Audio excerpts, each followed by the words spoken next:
Hello everybody, my name is Manan. I am a mechanical engineer currently living in Estonia, and this video is part 1 of a series of videos that I will make to help students create their own statement of purpose or their college essays.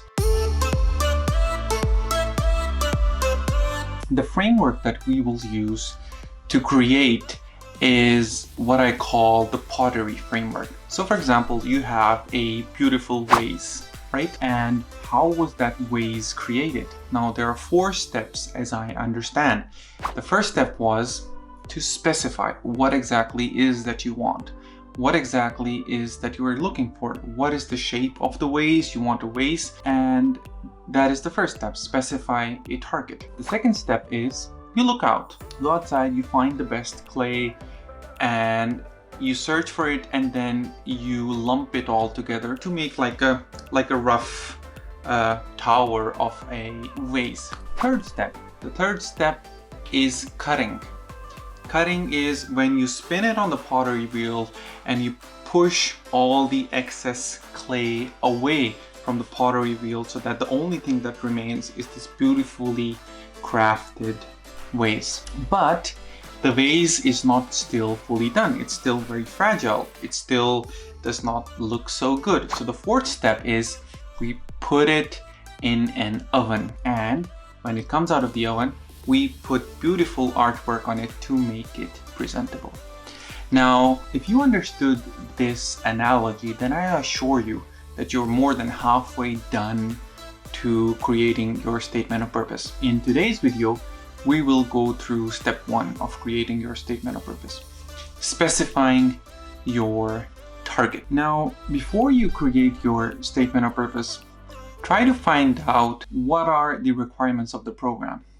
Go to only the official channels, could be a website, could be a brochure, could be a spokesperson, and then try to find out what exactly are the things that they are looking for. I will give an example from Fulbright scholarship because that is one of the most competitive scholarships, at least in Pakistan. Now, for Fulbright, what they're looking for, when I go through the website and everything, is that they're looking for community leaders.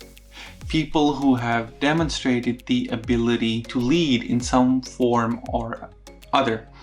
The ability to gather people around an idea and create something. So if you have something that you have done similarly, I don't know, maybe you were the leader of your drama society or your debating society, or you were the team captain of something, or anything where you were able to lead, then that experience should be an essential part of your statement of purpose, because what Fulbright is looking for is community leaders. Now, the second thing that Fulbright scholarship is mainly looking for is that they are looking for academic excellence, but not too much. Because what it means is that people with lower GPA or people who do not have such really good scores are able to get in, because their first and biggest focus is the community leadership.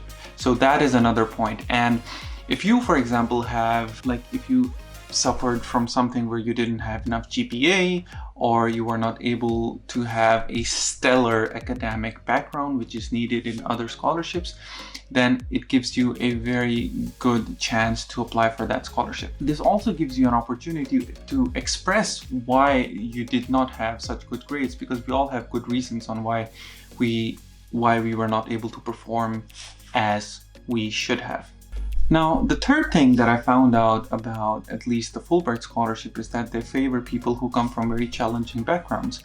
So for example, if you are from any backward areas, like less privileged areas in Pakistan or in India or in any other places, then you have a better chance. But that doesn't necessarily mean that you need to come from a less privileged place. It could always be possible that you could be living in a big city and there you grew up in a less privileged background. Like people often, even in middle class, we suffer from areas where money has been a really huge topic in our life while we were growing up. So make this the highlight of your statement of purpose, that you were able to go through those challenges and you were able to overcome. Now, to To summarize, I have given you 3 key points about Fulbright scholarship, but with research you are able to also find these similar points for other scholarships, like for example Erasmus, or for example Marie Curie scholarship, that is for Europe PhD. All of this information is readily available on the internet and through their website. Another really good tip that I can give you is that you can also study the profiles of people who got the scholarship. You can get in touch with them, look through the website and look through the profiles of all these people who have got these scholarships to find out what are the common grounds between them.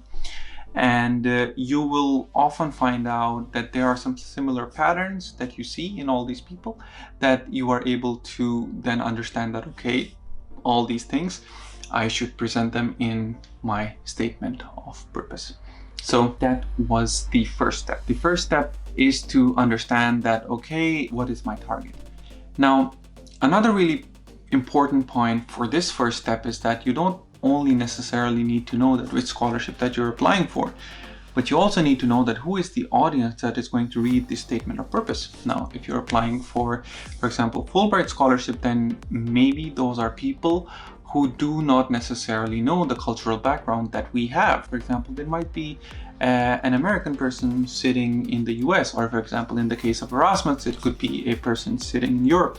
So when we understand our audience, then we understand that, okay, we cannot give offhand references of that, okay, I grew up in Balochistan, and that would exactly make the other person know that, okay, that is a very less privileged area in Pakistan. So what this means is that you have to keep your audience in mind, and then you have to present in such a way that they understand. You don't assume anything in this case, all right? So to summarize, these are the 2 points for step 1. Step 1 is to specify your target, and what you do is you first list down everything that you need to know about the program. What are the requirements? What are the things that they're looking for? And the second thing that you need to know, very essential, is that who is your audience? Who are the people that will read your statement of purpose? Now, I will continue this series about step 2 and 3 and 4, and maybe if necessary even more. I really hope this helps you, and yeah, I'll see you in next video. Bye bye.